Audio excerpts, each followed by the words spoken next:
How's it hanging, YouTube? This is King of Feral Imps. Grab your favorite card from under the mattress. It's time to count down the top 5 hottest girl cards in Yu-Gi-Oh!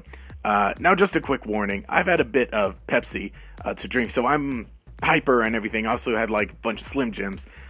So this may get a bit weird. Maybe NSFW, not safe for work.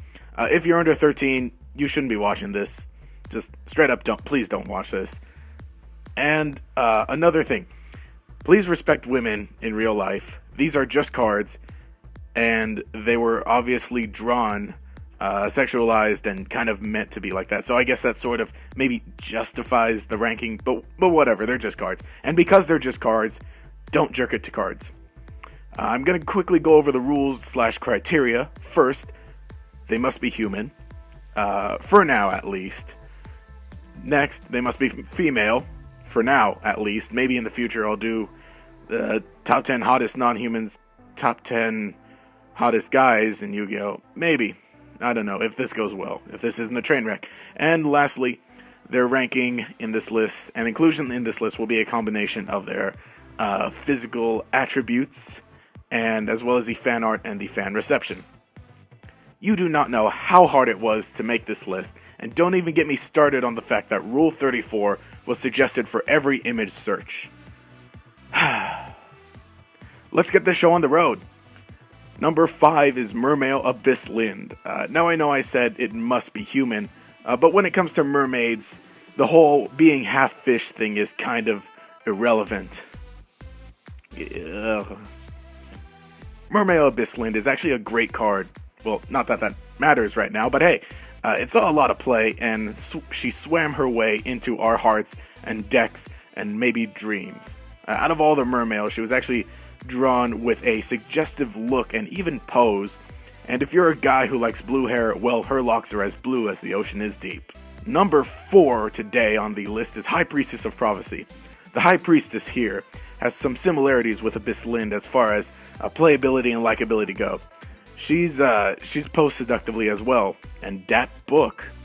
Now I know it's the Spellbook of Wisdom, but I wonder what that wisdom is about. Sex? Well, probably not. She did, however, suffer from the US censors who gave her a breast reduction. Thankfully, there's gigabytes of fan art, and even some cosplay out there to restore the priestess to her former glory.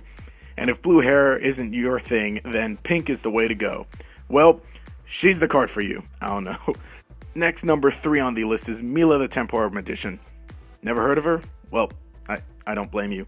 She was originally printed as a common card and a short print at that. Her less than stellar effect doesn't really attract anyone either, but she's pretty hot. She's got some sort of relation to the Charmers, which are fan favorites, so there's that, of course. Also, if you're wondering why Mila is one spot above High Priestess, well, it's because she didn't suffer any censorship.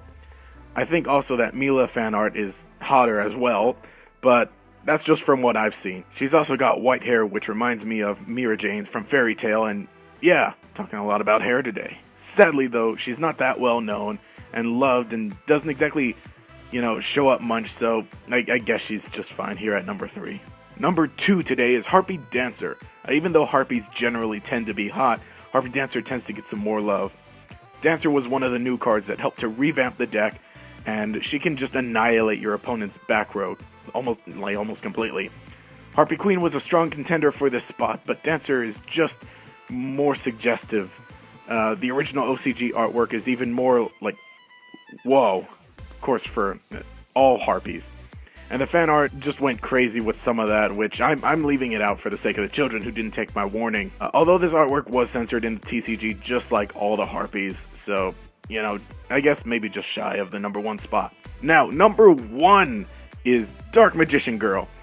Dark Magician Girl is here at number 1 because I'd get an angry mob at my door if she wasn't. That aside, she is the original fan service girl of Yu-Gi-Oh! The many different official artworks just show how much love she gets from even Konami.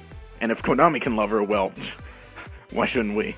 Her clothing might not be as revealing as Harpy Dancer, and she did suffer a reduction like High Priestess, but even still, there's plenty of TNA to go around for everyone. Especially in the fan art. Whoa boy, she's nearly synonymous with the thought of Yu-Gi-Oh! Being one of the 3 cards most everybody will think of when it is mentioned.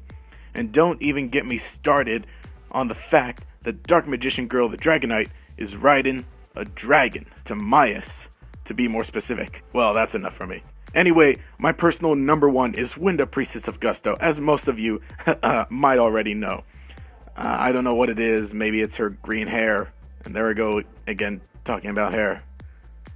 I wonder what kind of shampoo she uses. Anyway, thank you all so much for watching. Let me know what your personal favorite hottest card is in Yu-Gi-Oh! Down below in the comments. Also, remember to subscribe if you enjoyed the content and leave a like to show your support. Have a nice Valentine's Day.